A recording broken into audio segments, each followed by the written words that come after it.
BPL মানেই আলো, গান আর তারকায় ভরা এক বড় উৎসব। কিন্তু এবছর সেই চেনা দৃশ্য বদলে যাচ্ছে। নিরাপত্তা বাস্তবতায় ঢাকায় হচ্ছে না বিপিএলের উদ্বোধনী অনুষ্ঠান। কিন্তু এত বড় সিদ্ধান্ত কেন? প্রতিবছর বিপিএলের উদ্বোধনী অনুষ্ঠান ঘিরে তৈরি হয় উৎসবের আমেজ। দেশি বিদেশি শিল্পীদের পরিবেশনা, আতশবাজি আর হাজারো দর্শকদের উপস্থিতিতে মিরপুরের শেরেবাংলা জাতীয় স্টেডিয়াম পরিণত হয় এক বর্ণিল মঞ্চে। তবে এবছর সেই পরিচিত চিত্র আর দেখা যাবে না। নিরাপত্তা ইস্যুতে বড় সিদ্ধান্ত নিতে যাচ্ছে বাংলাদেশ ক্রিকেট বোর্ড। ঢাকায় আয়োজন করা হচ্ছে না বিপিএলের আনুষ্ঠানিক উদ্বোধনী অনুষ্ঠান। মাঠে ক্রিকেট গড়ালেও স্টেজে উঠবে না কোনো তারকা। হঠাৎ এমন সিদ্ধান্তের পেছনে রয়েছে বড় ধরনের রাজনৈতিক এবং প্রশাসনিক বাস্তবতা, যা পুরো আয়োজনের গতিপথ বদলে দিয়েছে। মাঠের ক্রিকেট নিয়ে অবশ্য কোনো সংশয় নেই। সবকিছু ঠিক থাকলে নির্ধারিত সময় অনুযায়ী আগামী ২৬ ডিসেম্বর থেকেই সিলেট পর্ব দিয়ে শুরু হবে বাংলাদেশ প্রিমিয়ার লিগ। ৬টি ফ্রাঞ্চাইজি, দেশি বিদেশি তারকা ক্রিকেটার এবং জমজমাট লড়াই, সব মিলিয়ে মাঠের প্রস্তুতি প্রায় সম্পন্ন।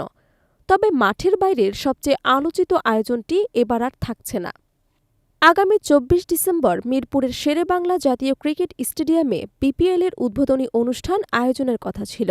কিন্তু প্রতি বছরের মতো এবারও সেই জনপ্রিয় শিল্পীদের কনসার্ট, সাংস্কৃতিক অনুষ্ঠান ও আতশবাজির আয়োজনের পরিকল্পনা ছিল। কিন্তু পরিবর্তিত পরিস্থিতিতে সেই আয়োজন ঘিরে দেখা দিয়েছে বড় ধরনের নিরাপত্তার শঙ্কা। বিপিএল গভর্নিং কাউন্সিল ও বিসিবির দায়িত্বশীল সূত্র নিশ্চিত করেছে, ২৪ ডিসেম্বর ঢাকায় বিপিএলের উদ্বোধনী অনুষ্ঠান আয়োজন করা সম্ভব হচ্ছে না। এমনকি অনুষ্ঠানটি পুরোপুরি বাতিল করার সিদ্ধান্ত প্রায় চূড়ান্ত। এই সিদ্ধান্তের পেছনে রয়েছে একটি গুরুত্বপূর্ণ কারণ। আগামী ২৫ ডিসেম্বর দীর্ঘ দেড় যুগের পর দেশে ফিরছেন বিএনপির ভারপ্রাপ্ত চেয়ারম্যান তারেক রহমান। তারেক রহমানের স্বদেশ প্রত্যাবর্তনকে কেন্দ্র করে রাজধানী ঢাকা ও হজরত শাহজালাল আন্তর্জাতিক বিমানবন্দরের স্মরণকালের অন্যতম বৃহৎ জনসমাবেশ হবার সম্ভাবনা রয়েছে। ধারণা করা হচ্ছে, দেশের বিভিন্ন প্রান্ত থেকে কয়েক লাখ নয়, বরং ২০ লাখেরও বেশি মানুষ ঢাকায় আসতে পারেন। এই বিশাল জনসমাগম ঘিরে পুরো রাজধানীতে নজিরবিহীন নিরাপত্তা ব্যবস্থা নিতে হচ্ছে আইনশৃঙ্খলা রক্ষাকারী বাহিনীকে। পুলিশ, সেনাবাহিনী, র্যাব, বর্ডার গার্ড বাংলাদেশ, আনসারসহ সব নিরাপত্তা বাহিনী ও গোয়েন্দা সংস্থার সদস্যরা এই দিনে রাজধানীর গুরুত্বপূর্ণ স্থানে মোতায়েন থাকবে। এমন পরিস্থিতিতে একই দিনে শেরেবাংলা স্টেডিয়ামে হাজার হাজার দর্শক, তারকা ও বিদেশি অতিথিদের নিরাপত্তা নিশ্চিত করা প্রায় অসম্ভব হয়ে পড়েছে। বিসিবি ও বিপিএলের এক শীর্ষ কর্মকর্তারা বলেন, যেখানে রাজধানীর বাইরে থেকে লাখ লাখ মানুষ ঢাকায় আসবে, সেখানে বিপিএলের উদ্বোধনী অনুষ্ঠানে পর্যাপ্ত নিরাপত্তা নিশ্চিত করা বাস্তবসম্মত নয়।